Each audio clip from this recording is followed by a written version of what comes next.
everyone, it's Rosie. I'm here for the 31 Days of Horror Domestic Violence edition, talking about all things horrific within domestic violence or domestic abuse. But today we're going to be talking about finding your why and why finding your why is important. So these 31 days, I am trying something different. I usually just every year want to or try to speak on like the facts and statistics and the stereotypes and the stigmas, and it gets very depressing. It does, and we're not here for that. I'm not here for that. I'm not here for just depressing news over and over again. I feel like we need to hear good news. Especially in the situation of domestic violence and abuse. As wonderful as the statistics and the information can be, it can also be overwhelming to the point that it makes you feel a little stuck at times. It makes you feel like it's almost hopeless, that it's such a issue for so many people all around the world. Almost everybody, them personally, or their mom or their parent, their sibling, someone that they know has gone through it, that it just seems like a never-ending problem. And that mindset right there, I want to get rid of, because it's a problem we very much can get rid of if we just start speaking more on how it is possible to get away, how it is possible to recover, how it is possible to beat the statistics and beat the odds.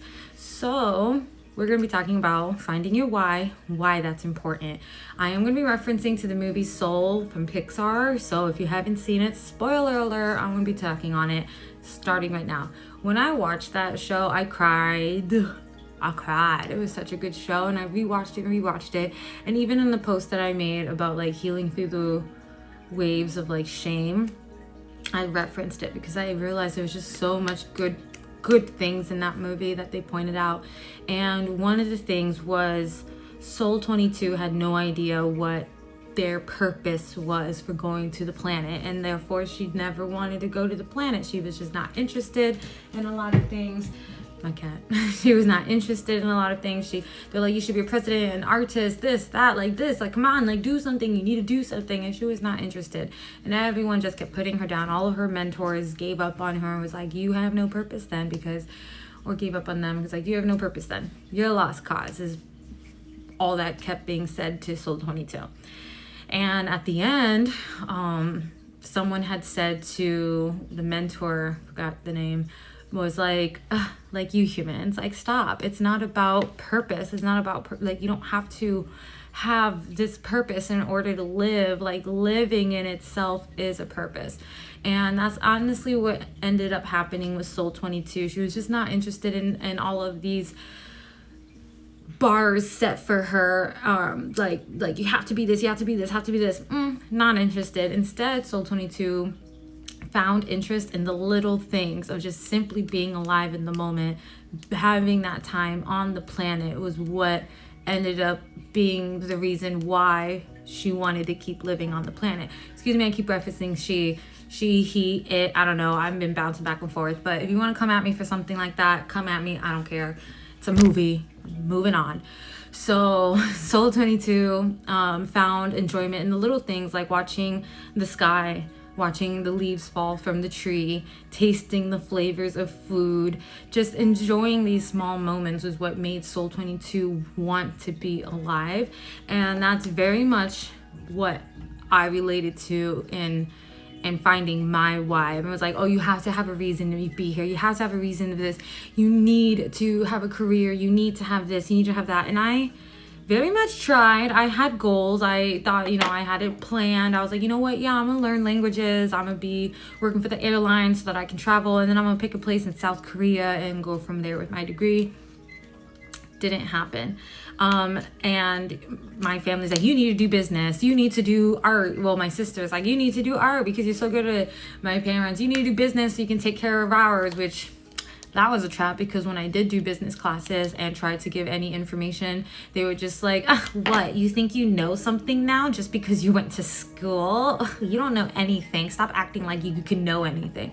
Toxic, right? Anyway, so I just really was not interested in a lot of what they required me to be interested. Very old-fashioned beliefs. You had to get married, have a 9 to 5, settle down. And everyone acts like that's the goal, like that's the goal you have to hit, and then you're successful in life. And then I got married, got my office job, had an apartment, and I was living through absolute hell.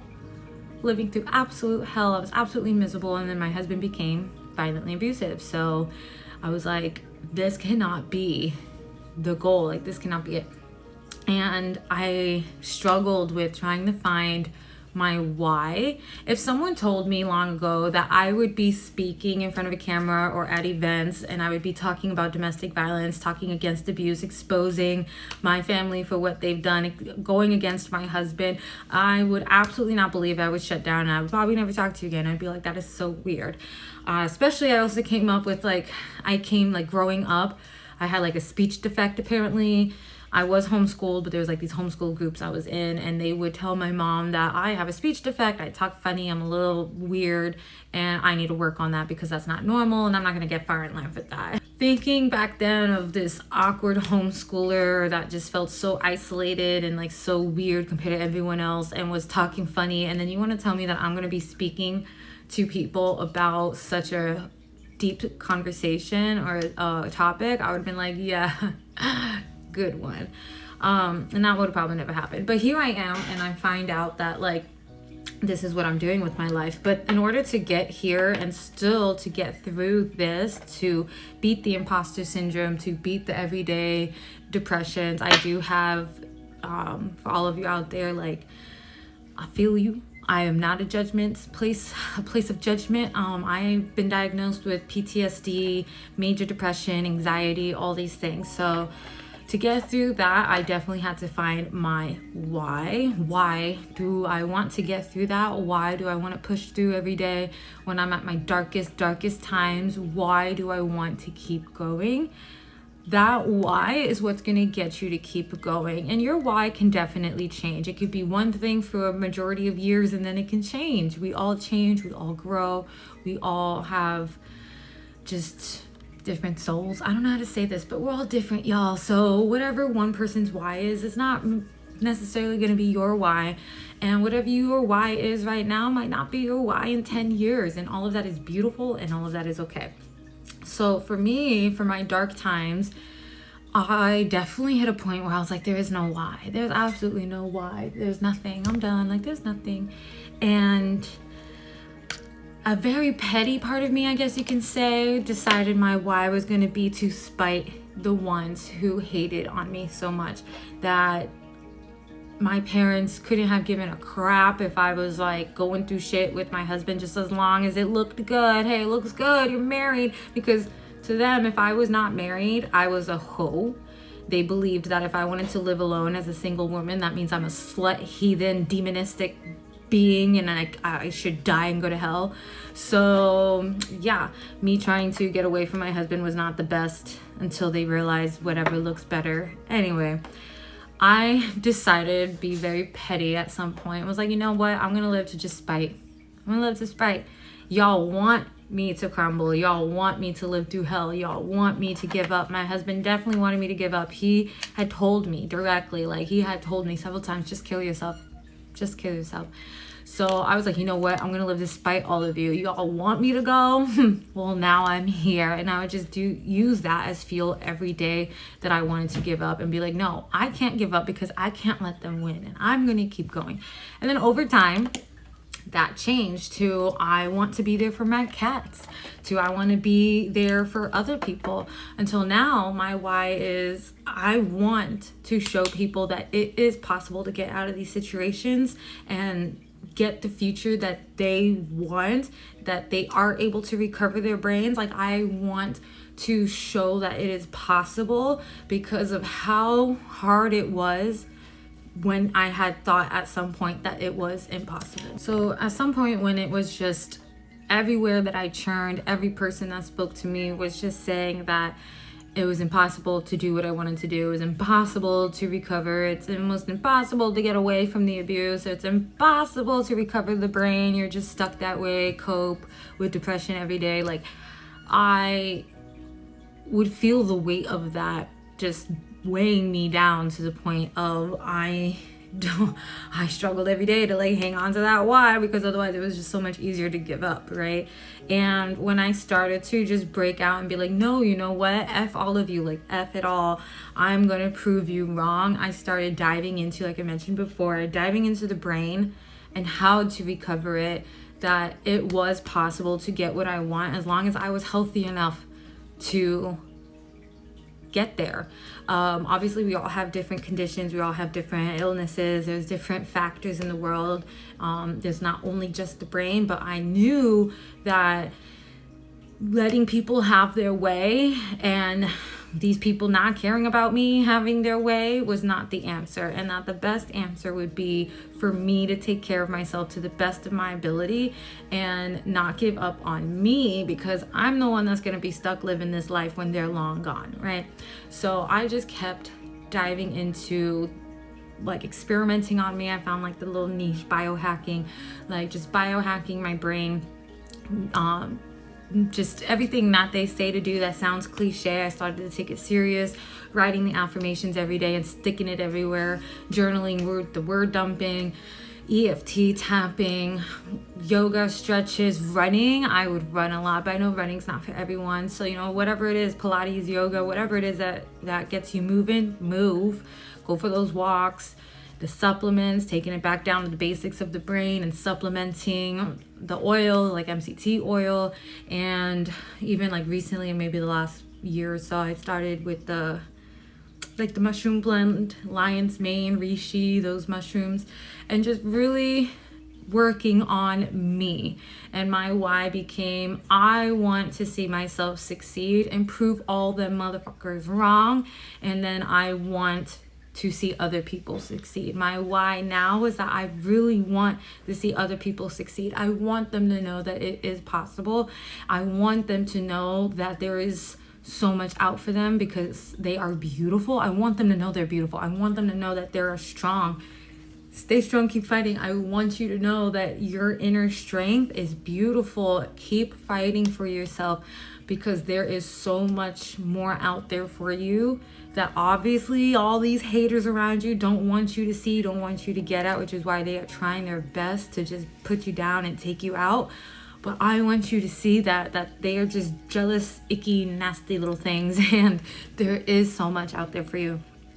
So now in my dark days and imposter syndrome and all these things kick in and I'm crying under my blankets, I try to remind myself, like, you can't give up now. You can't give up. You can't let people win. You can't let them think that you are not able to beat those odds. Like, you are able to beat those odds, and you know you are. It's just going to take you having to get up right now. I don't want you to give up, because what is that telling everyone else that you're saying is possible? If I'm saying it's possible and then I give up, what does that say? I'm saying it's not possible, and I don't want that. So my why, I hang on to it. And everyone's why is different. Some people's why, they want to see them on the red carpet. They want to see themselves on TV. They want to see themselves as a best-selling author. They want to see themselves hiking a mountain. They want to see their kids going to college. They want to see their kids getting out of poverty. Like, they want to be rich so that they can get their kids out of poverty. There are so many different whys out there. Your why at the end of the day is literally you. What gets you up? What gets you excited about living again? If it's like watching the leaves fall, I go outside all the time and I look like what they call a tree hugging a hippie, as I just like touch the trees and look up and look at the leaves in the wind, or watching the colors or something, and just appreciate that moment as my why for that moment. If it's like really just tough, you know, the big whys looking too big, I'm feeling like I'm so far away from the why, like I can't, like that can happen too. Don't stress yourself out over that. Go back to those basics and just be happy to feel the wind on you. Be happy to feel dirt between your toes if you can, or the texture of a tree, or just feeling the heat of the sun against your skin, or the cold of snow, whatever it is. Just back to the basics, and just tune in presently and be like, know what? My why right now is that I want to see the sun. My why right now is that I want to feel the sun. I want to taste the flavor of honey, whatever it is. Like, tune into that moment and ground yourself when all the chaos is chaosing and all the waves are crashing and the big why is starting to seem big and you're starting to think you're not worthy of it. Ground in the little whys. I love the sound of wind, whatever it is that it is. I love the feeling of my cat's fur or my dog's wet nose, like whatever that is. Tune back into that and be like, this is why I want to keep going, as I want to feel my cat's fur again tomorrow. I want to feel my dog. I want to see my dog tomorrow. Those are still whys. And then as you crawl out from the darkness again and the waves start to go down again, then you can work towards that big why of, if it's getting out of poverty, if it's going to a certain school, if it's being a famous actor, like whatever it is. I do be rambling, so I don't even know. There was a whole lot in here, but thank you guys so much for coming along. I just want you to remember your why and don't overthink your why. Don't think you're unworthy. If there's a why that you're thinking of and you're feeling like you're unworthy, that's probably the why that you should be hanging on to. And the unworthy feelings is those past traumas, those past narcissistic abusers speaking all those negativity over you and all those thoughts in your head where you're feeling like, oh no, you know what, I can't do that because of because of none of that. You can do that as long as you want to do that, and I'm believing in you because I want you to succeed in this life. I have made several references in the past of like, actually I don't think it was in these videos, like my TikTok videos, of like the cards that you're dealt, being dealt specific, like different cards in the game don't fold. And you know, people may feel different ways about referring to this as like a poker game, but at the end of the day, we didn't get to decide the situation we were born into. We didn't get to decide the hand of cards that we were dealt. But what we are going to decide is, how are we going to play that deck? How are we going to live this life to get the outcome that we want? And I want you guys to remember to stay strong, keep fighting. You are beautiful inside and out. Don't let the haters get to you. I know it sounds so cliche to be like, oh, drink water, take your vitamins, go outside, ignore the haters. But it really do be in those steps that the overall picture gets more clear and gets better. And those steps might sound like, oh, let's, small, like, oh, what's water gonna do for me right now? But trust me, when you're a dehydrated ass bitch, you'll feel that. You'll feel your energy go down. You'll feel your mood go down. You'll just feel icky. Your hair is crumbling. Your skin is flaky. And you don't want that. So go back to those basics. Drink your water. Take those vitamins. Journal, affirmations, go for walks. Start trying new activities. Like if you really feel like you don't know your why, remember the little things. I want to stay because I want to feel my dog's wet nose again. I want to go pet my cat again. Hang on to those and then start exploring things.